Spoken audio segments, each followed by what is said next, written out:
दोस्तों, आज हम ऐसा एक टॉपिक पे जाएंगे जो करीबन 20 से 25% लोगों को प्रभावित करता है।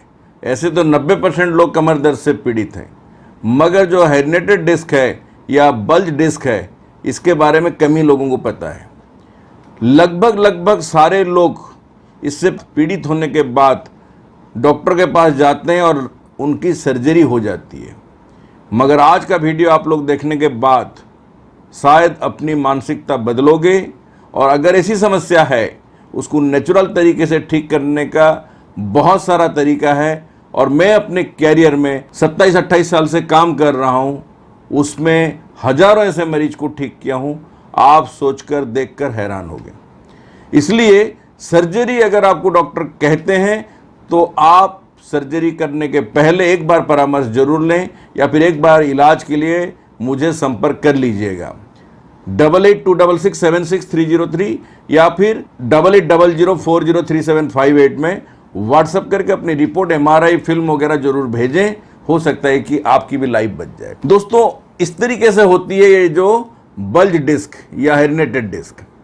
अक्सर के जो लोग बैठ के ज़्यादातर रहते हैं या बैठ के जो लोग काम करते हैं या फिर बिल्कुल लेथर्जिटिक हैं, कोई व्यायाम वगैरह करते नहीं हैं, स्पाइन में कोई डिफॉर्मिटी आती है, धीरे धीरे डिस्क आपका ऐसा ही बल्ज हो जाता है, बाहर आ जाता है, फिर नर्व को कंप्रेस्ड कर देता है।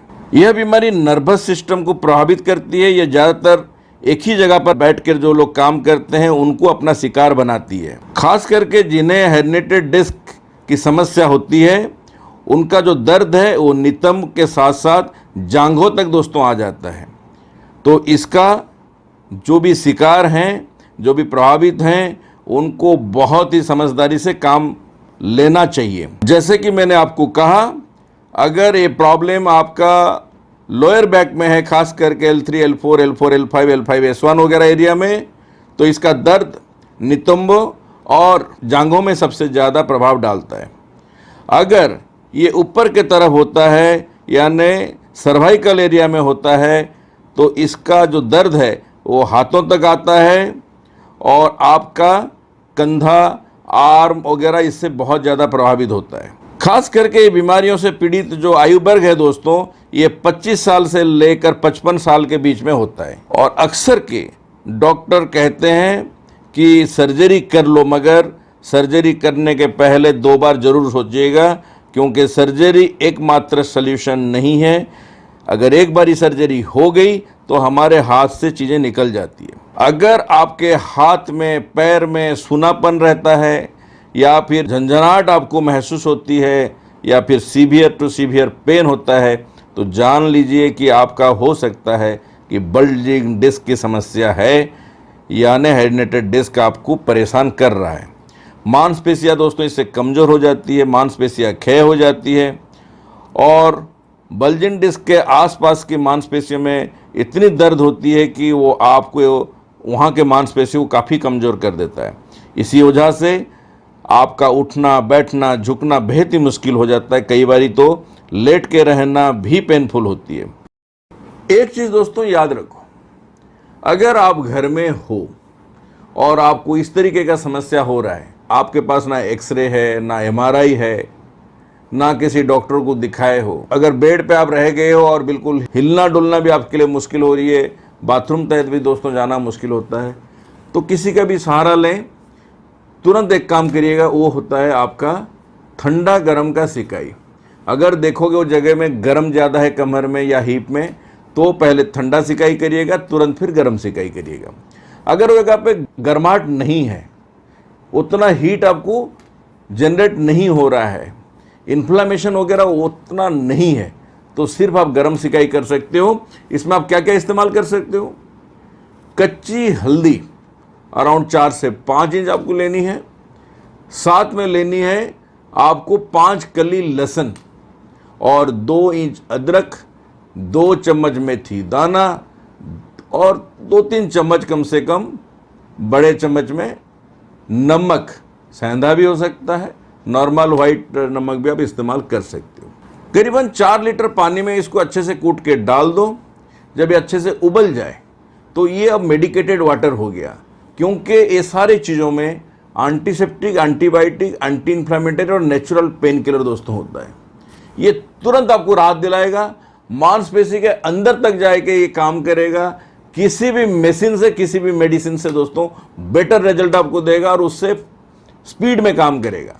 यानी वहाँ पे जो भी समस्या है, पेन कहिए, इन्फ्लेमेशन अंदर कहिए, जो भी आपका वहाँ पे अंदरूनी प्रॉब्लम हो रहा है डिस्क बल्ज के कारण, वो सब को दोस्तों तुरंत ये कम करेगा और आपको अपने पैर में खड़े होने में हेल्प करेगा। दिन में 2 बार 3 बार सेक कर सकते हो उसी पानी को रख के, मगर अगला दिन पानी बदल देना पड़ेगा। एक्यूट कंडीशन में हो, दिन में 3 बार सिकाई करिए, सुबह दोपहर रात करके।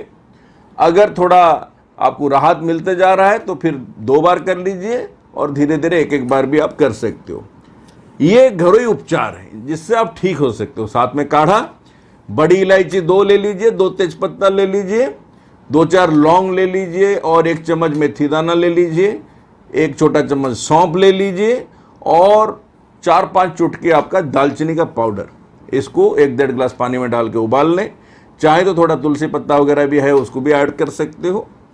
जब पानी आधा रह जाए तो आप इसमें काला नमक मिला के ले सकते हो, या फिर थोड़ा शहद डाल के ले सकते हो, या फिर थोड़ा गुड़ भी डाल के ले सकते हो, जो आपके पास अवेलेबल है।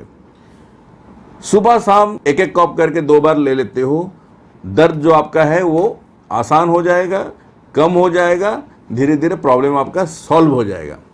यानी नेचुरल पेन किलर आप एक तरह से काढ़े के माध्यम से ले लिए, कोई दवाई दोस्तों खाने की ज़रूरत नहीं है।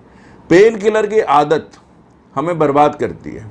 एडिक्शन ऑफ पेन किलर ये हमें बहुत दूर तक खींच लेता है, जहाँ किडनी और लीवर हमारा प्रॉब्लम में आ जाता है। तो क्यों ना हम ये जो 2 मेथड आपको बताया, ये 2 मेथड से हम अपने आप को ठीक करें और हेरिडिटेरी डिस्क की समस्या को भी दोस्तों कंट्रोल में ला सकते हैं, डिस्क बल्जिंग की समस्या को भी, कमर दर्द, सियाटिका पेन को भी इससे दोस्तों आप राहत पहुंचा सकते हो। अगर सियाटिका पेन भी होता है तो कमर में सिकाई के साथ साथ अपने हिप में, थाइज में, काफ मसल्स में और पैर तक की भी अच्छे से सिकाई कर लीजिए। टॉवल डाल के निचोड़ के उस पानी में उसका स्टीम आपको दोस्तों लेना है, बहुत राहत मिलेगी। अगर गर्दन से लेकर हाथ तक जाता है तो उसी तरीके से मिड स्पाइन, गर्दन, सर्वाइकल जो है, शोल्डर और हाथ तक आप इसका सिकाई कर सकते हो। याद रखें दोस्तों, अगर बहुत ज़्यादा सूजन है तो बर्फ़ का भी आपको सहारा लेना पड़ेगा, यानी थोड़ा आइसिंग भी आपको करना पड़ेगा। आशा करता हूँ बहुत ज़्यादा समस्या में जो लोग रहते हो तुरंत व्हाट्सएप करो मुझे और मैं आपको डेफिनेटली हेल्प करूँगा, आपको एडवाइस भी करूँगा, जिससे कि आपकी प्रॉब्लम सॉल्व होगी। और जिसको भी सर्जरी लिखा जाता है नोएडा के ज़रूर दिखाएं, जिससे कि हम आपको ट्रीटमेंट करके इससे बाहर निकाल सकते हैं।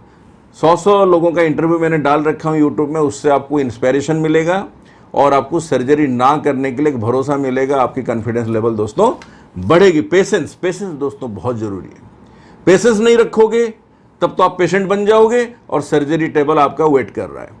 तो आपको डिसाइड करनी है कि क्या करनी है आपको। रास्ता दोनों पड़ा है, चूज आपको करनी है। बाकी नॉलेज के लिए my health in my hand जो किताब है, इसको ऑनलाइन अमेजन से मंगा के इसका फ़ायदा उठाओ।